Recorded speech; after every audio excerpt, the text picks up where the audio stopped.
Good morning, everybody. Welcome. Oh, had a couple technical difficulties this morning, so hopefully everybody gets online, but I think I got them sorted out just before we went live. That's the beauty of a live broadcast. You just never know. So hopefully we get a crowd this morning at our new 9 a.m. slot. They all come in. Good morning, everybody. Woo, I am happy to see you. Couple last minute little issues here and there. But good morning, everybody. I see you, Lori. I see you, Albert. I see you, L3. I see you. Oh, I see everybody. That's a relief. Good morning, Karen. Nice to see you again. How are you? I'll throw you a different one. How's about I don't know, still World Cup? Oh, all right. It's 9:01 a.m. Hey, good morning from Canada, Dan and Monica. I love that. Good morning, Dan and Kathy. Oh, good.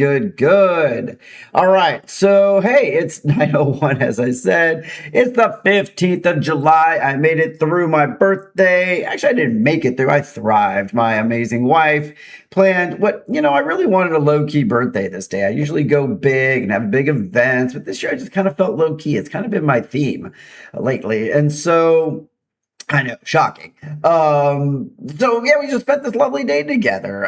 The news is kind of light today. It's mostly weather related with a couple important updates, so we can chat for a minute, I think. But yeah, I had a great day. My low key birthday. First things first, we went to the gym to get pumped up for the day. And then went to a lovely bakery over at Pavlova. Such a good spot. I know many of you have been there and love it. So we had a nice little couple baked goods. And then we went, good morning, Melissa. Good to see you. And then let's see, what was next? Then of course the World Cup match was starting. So we zoomed over. We had never been to the Tipsy Squirrel in Versailles. I know, shocking. And so we stopped in there to watch Spain beat France. And they happened to be doing like a Tipsy Squirrel bingo day. The first game or two I did play. We had a good time sitting at the bar, having a couple drinks, which we never do on a weekday for sure.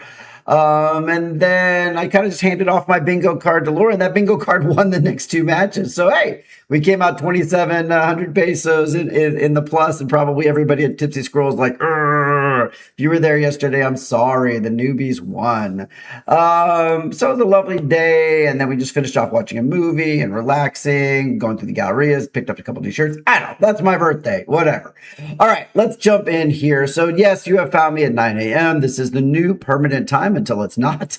I know, how funny, right? And let's take a look outside. So as we do, a lovely look. Got the money. I love the dollar signs all over the screen. Appreciate it. A little different angle this morning I took. Hopefully you liked that. That's Puerto Vallarta this morning. Give you a big shot of it. Just a lovely day out there with the mountains and the clouds. Gotta love it. All right. Also, what else? Oh, coffee time, because I am thirsty. I don't know about you, but I hear it calling me. It's time. Make sure you do it with me.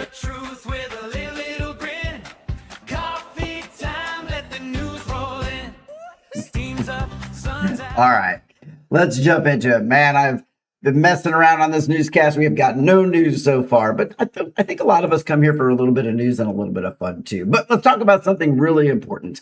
So this one is first up. So as most of you know, I'm also the creator and the head of the Gen Expats PV group here. If you're not a member, join up. At any age, it doesn't matter. But we've got this amazing committee. Thank you, Karen, for the cheers.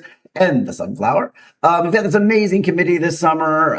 They've been going around creating like meetups per se at like local restaurants and bars and other things just to kind of help the local community.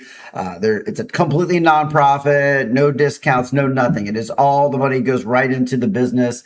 And so this is the next one, and it's this Saturday. So I'm going to make this big so you guys can see it. Let me pop that up for you. So this is really an ongoing community initiative, and it's helping to provide steady economic support to small neighborhood food vendors, bar owners, just every kind of owner. This one is going to be near the municipal stadium, and it's organized by the Gen Expat Summer Meetup Committee. This one specifically by Jill. Thank you so much, as you can see by the poster. And this committee is going to run through October to assist family-run businesses and pretty much all local businesses during the slower tourism months.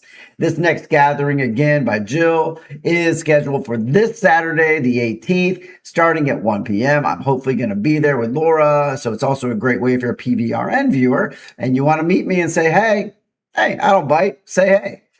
This event format is designed to distribute customer traffic across a variety of independent stalls in that area rather than one single venue. So you kind of eat whatever you want. So even if birria is not your food of choice, that's fine. Just meet up at Las Americas, Local 2 and 3 at Lazaro Cardenas. And this is going to be, quote unquote, the base of operations. From there, if you attend it, you can branch out and purchase items from any of the stall vendors you choose.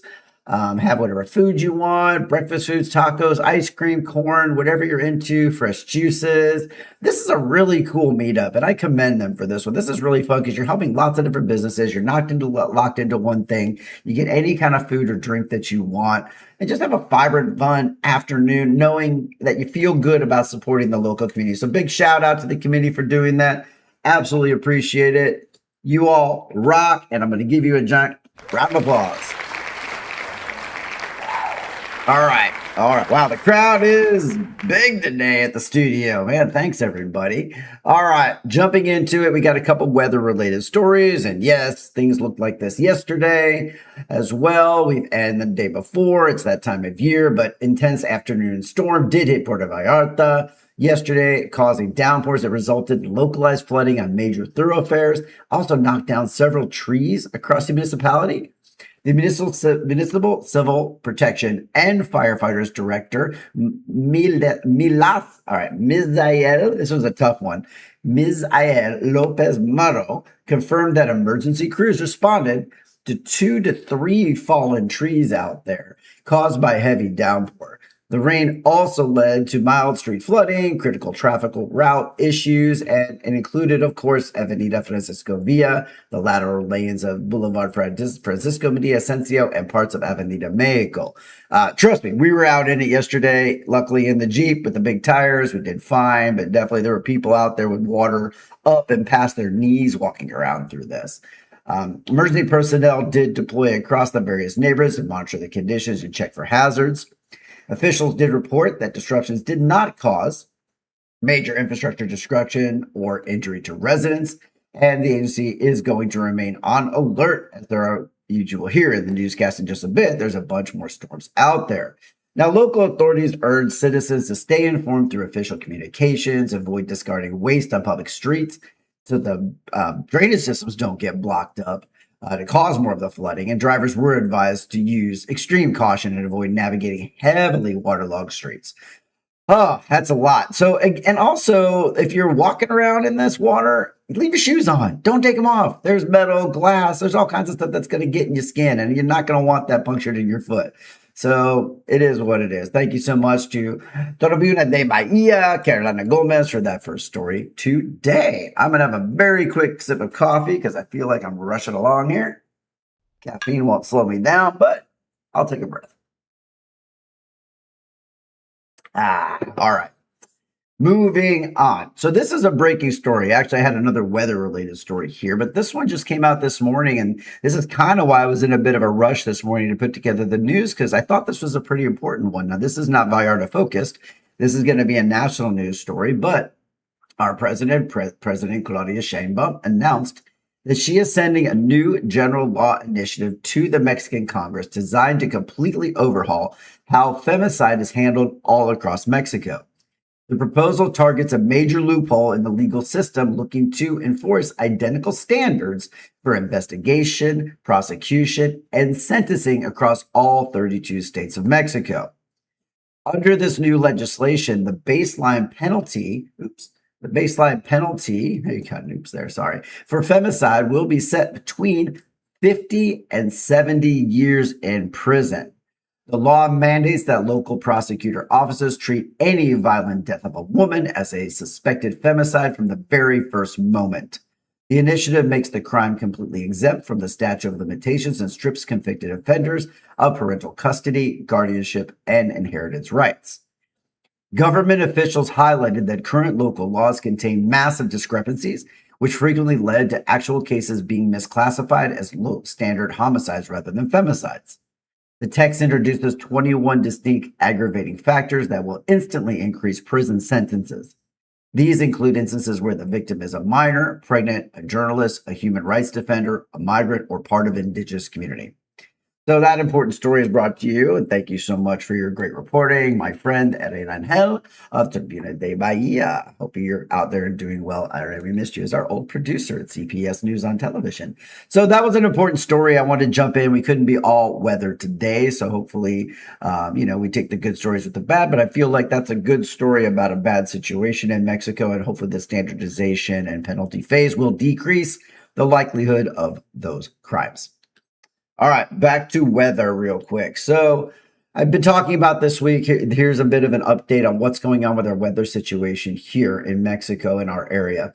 The National Water Commission confirmed that the formation of tropical depression 5E is what it's currently being called in the Pacific Ocean on Tuesday afternoon. The system developed from a low pressure tropical disturbance that meteorologists had been monitoring closely off the western coast of Mexico. The National Meteorological Service reported that the center of the cyclone is located approximately 905 kilometers south of Cabo San Lucas, down in Baja, California. The tropical system features maximum sustained winds of 55 kilometers per hour, and gusts are going up to 75 kilometers per hour. The cyclone is currently moving westward into the open ocean at a speed of 30 kilometers per hour. Keep it up here, everybody, with all these numbers. The Mexican news, as I frequently said, loves lots of numbers. Federal weather authorities stated that because the storm is traveling away from the national territory, it does not present a direct threat of landfall for Mexico at this time.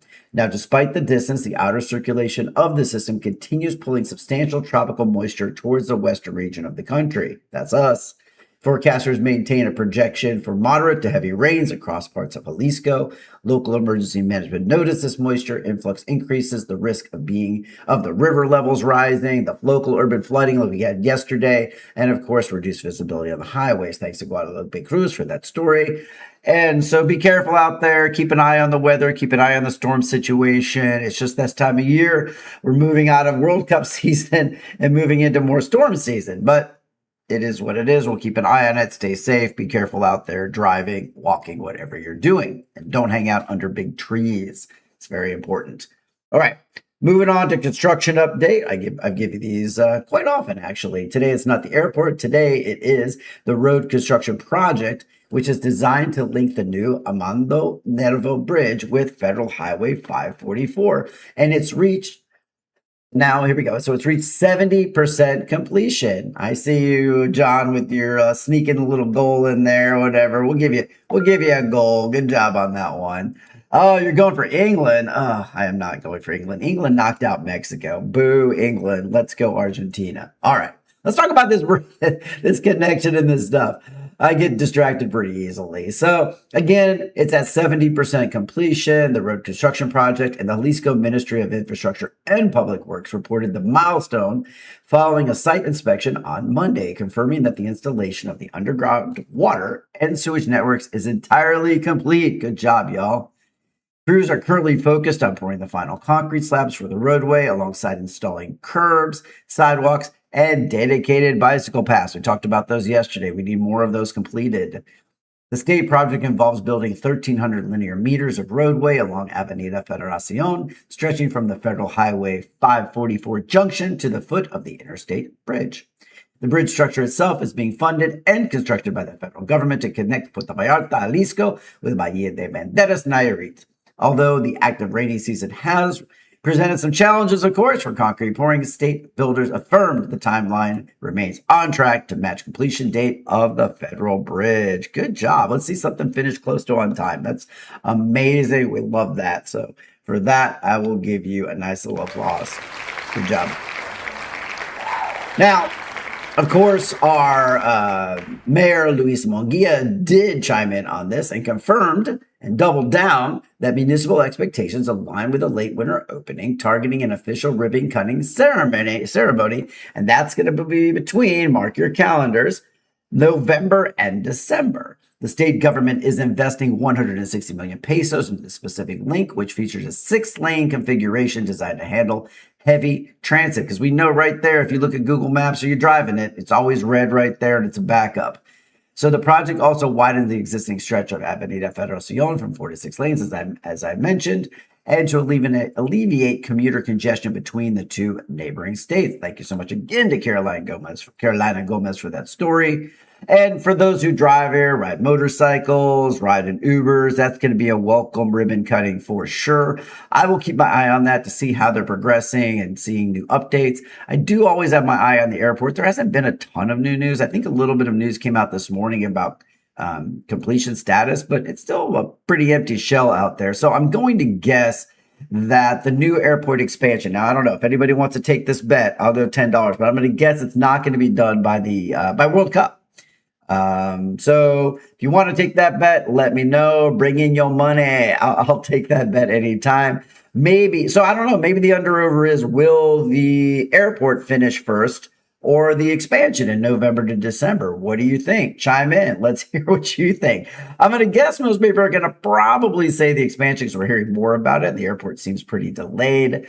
But here's hoping both get done and both bring amazing tourists and people to our beautiful area, Puerto Vallarta, Bahía de Banderas, because it is amazing. As a matter of fact, my wife is a big viewer of Housewives of Orange County, I think. She can correct me if it's a different one. And they are starting right off in Puerto Vallarta. So I guess the housewife member, I've watched enough of these in the background. Mickey has an investment here. I know she tried to buy one bar, and I think she was also just Mondelez at one point. I don't know if she's made a business investment here. I know she lives here, but that's good. I mean, love or hate these housewives. I don't know. They've been around forever. They're bringing people, they're bringing viewers and their eyes to Puerto Vallarta and seeing it's safe and it's fun and they're having a good time. And so I see it as all good, whether you like the show, whether you hate the show, whether you like her or don't like her. Having eyes on Vallarta in these good times is what that's all about, what I think is great. And what this show is also about is we really try to give that positive spin to the Puerto Vallarta. And it's not a spin, it's just part of the deal. All right. That's about the end of the show. I hope you had a good time. You learned a little bit about the news today and about the community. Most of all, please do. I'm going to flip through a couple slides. Don't forget about viewer mail. I'll come back to that. But don't forget about this event. This is a big one. Again, this is going to be this Saturday at 1 p.m. I'm probably going to be there. I just need to check in with Laura and be sure. But make sure you get out there. I did want to mention it because this is for an amazing cause. I really appreciate that. There we go. Thank you, Laura, for letting us know about the opening scene. Yeah, Orange County. Yeah, so there you go. Thank you, Orange County, for helping out Puerto Vallarta. Last but not least, if today was your first time on the show watching it live, or you happen to be watching it on replay, just take a minute to subscribe to the show. It's right down there on the bell, and then hit notifications all, as all my viewers know. And then last but not least, if you have any viewer mail you want to send me, well, I want to receive it. I love viewer mail, and I read a lot of it on Friday. So again, pvrnmx@gmail.com is where you reach me. Thank you so much. We'll take that down. Thanks so much for everybody and your interaction. And lastly, thanks to my sponsor. So have a great one, everybody. Enjoy your day. I hope wonderful things come to you on this July 15th, and I will see you tomorrow, same time, same place, 9 a.m. Tell your friends about it. Bye.